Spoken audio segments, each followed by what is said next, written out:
Assalamualaikum warahmatullahi wabarakatuh. Hari ini Ibu akan menjelaskan tentang larutan elektrolit dan larutan non-elektrolit. Sebelum Ibu menjelaskan tentang larutan elektrolit dan non-elektrolit, kalian harus mengetahui lebih dahulu yang dimaksud dengan larutan. Pengertian larutan yaitu campuran homogen yang terdiri dari dua zat atau lebih yang terdiri atas atom, molekul, dan ion, ataupun campuran larutan homogen antara zat terlarut dan zat pelarut.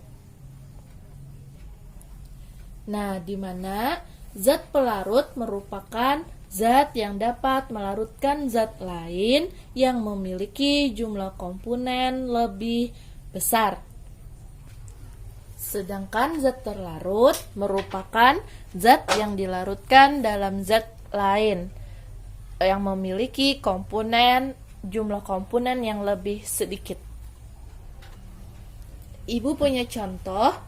Yang pertama ada campuran homogen air dengan alkohol, yang mana merupakan zat pelarut, yang mana merupakan zat terlarut. Ternyata air merupakan zat pelarut dan alkohol merupakan zat terlarut.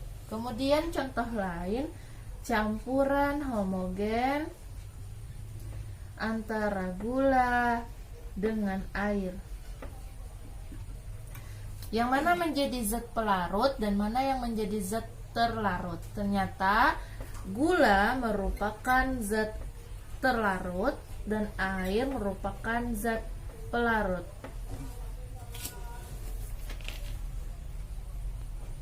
Nah, kemudian baru kita bahas tentang larutan elektrolit dan larutan non-elektrolit.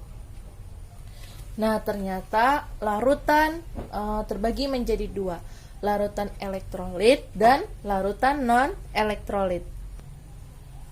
Ternyata larutan elektrolit itu dapat menghantarkan arus listrik, sedangkan larutan non-elektrolit dia tidak dapat menghantarkan arus listrik. Kenapa demikian? Karena pada larutan elektrolit terdapatnya adanya ion-ion yang bergerak, sedangkan pada larutan non-elektrolit ternyata tidak terdapat atau tidak adanya suatu ion. Kemudian larutan elektrolit terbagi lagi menjadi dua. Yang pertama larutan elektrolit kuat dan yang kedua larutan elektrolit lemah. Kemudian pada larutan elektrolit kuat terdapat banyak ion, di mana jika terdapat banyak ion, maka daya hantar listriknya semakin kuat.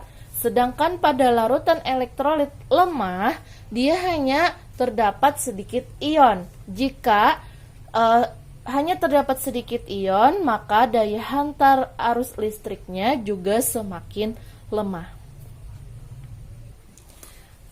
Nah, untuk lebih jelasnya lagi, kita lihat perbandingan antara ketiga larutan elektrolit dan non-elektrolit.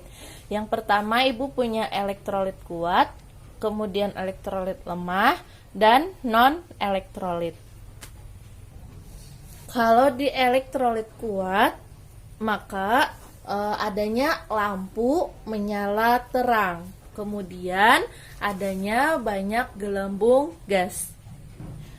Kalau di elektrolit lemah, maka lampu menyala redup atau tidak menyala, sedangkan pada gelembung gasnya hanya terdapat sedikit gelembung gas. Sedangkan pada non-elektrolit, dia lampunya tidak menyala dan gelembung gasnya tidak terdapat gelembung gas. Kemudian perbedaan yang kedua, kalau dia elektrolit kuat, maka dia terionisasi sempurna. Contohnya, ada larutan senyawa HCl di mana dia akan terionisasi menjadi H+ plus Cl-. Di sini hanya ada satu panah di mana artinya dia irreversible. Itu artinya senyawa yang sebelah kiri dan senyawa sebelah kanan tidak dapat dibolak-balik atau berbolak-balik.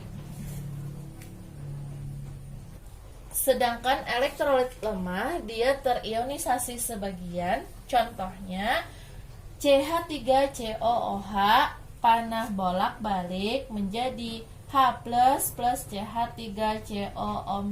Hanya ada sebagian senyawa atau larutan yang terionisasi.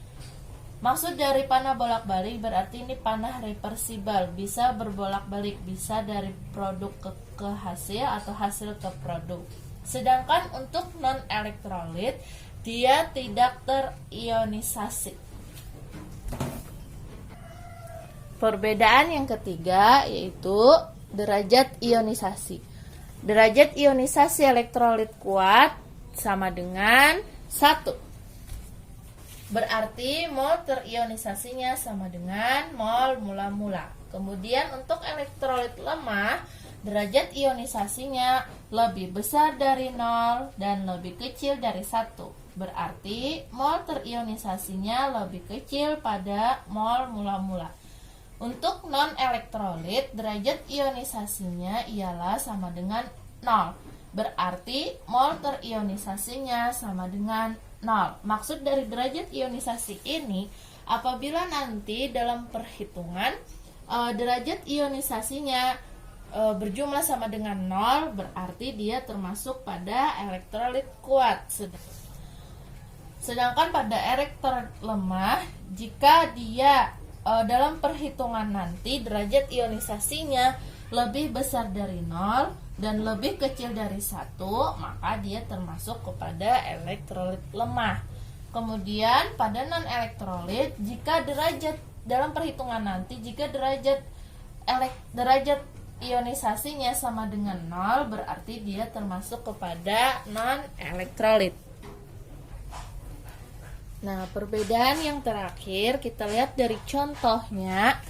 Kalau pada elektrolit kuat ada contohnya ada asam kuat, basa kuat, dan garam. Sedangkan pada elektrolit lemah ada asam lemah, basa lemah. Kita lihat contoh yang pertama. Pada asam kuat ada beberapa senyawa.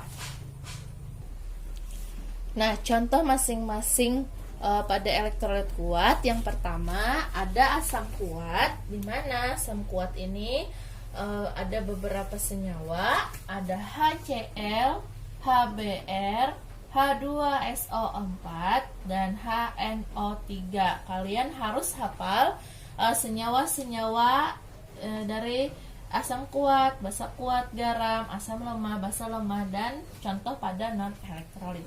Kemudian untuk basa kuatnya ada NaOH, KOH, LiOH, BaOH 2 kali. Kemudian untuk garamnya ada NaCl, KCl, dan CaCl2. Selain yang di sini, kalian juga bisa cari di internet apa-apa saja senyawa-senyawa yang termasuk pada asam kuat, basa kuat, garam, asam lemah, basa lemah, dan contoh non-elektrolit lainnya. Kemudian untuk contoh dari elektrolit lemah ada asam lemah. Yang pertama CH3COOH, ada H3PO4, HCN, dan H2S. Sedangkan basa lemah ada NH3, FeOH 3 kali, AlOH 3 kali. Ternyata dalam contoh ini kita bisa mengetahui perbedaan lainnya antara asam, basa, dan garam. Ternyata apabila dia asam, pada senyawa tersebut terdapat atom H. Karena asam merupakan zat yang menghasilkan atom H. atom H, ini H-nya berada pada awal senyawa H atau atom hidrogen. Di sini pun sama, kecuali CH3COH dia berada pada belakang senyawa. Kalau H3PO4 atom H-nya di depan. Jadi ciri asam itu adanya atom H atau atom hidrogen. Sedangkan basa adanya atom OH atau ion OH. Nih OH disebut juga sebagai hidroksida. OH sebelah sini, kecuali NH3 dia merupakan senyawa basa. Kalau yang lain adanya ciri OH. Berarti apabila ada senyawa atau molekul OH atau ion OH, maka dia termasuk nama senyawa basa. Sedangkan untuk garam, biasanya senyawa garam terdiri dari senyawa asam dengan senyawa basa. Kita ambil contoh, senyawa NaOH kita reaksikan dengan senyawa HCl. Kemudian kita hanya menghilangkan H-nya, dan menghilangkan OH-nya, sehingga yang tersisa hanya Na dan Cl. Makanya menjadi NaCl. Kemudian kalau dia kita ambil contoh yang kedua, asam HCl dengan basa KOH, HCl dengan KOH, kita hilangkan H-nya, hilangkan OH-nya, maka dia akan menjadi senyawa garam, yaitu KCl, dan ini pun KCl, dan seterusnya. Kemudian untuk contoh non-elektrolit yang biasanya ada di soal, yaitu urea atau CONH2 dua kali, dan glukosa C6H12O6. Ya, sampai sini dulu penjelasan kita tentang larutan elektrolit dan non-elektrolit berdasarkan perbedaan-perbedaannya. Terima kasih. Assalamualaikum warahmatullahi wabarakatuh.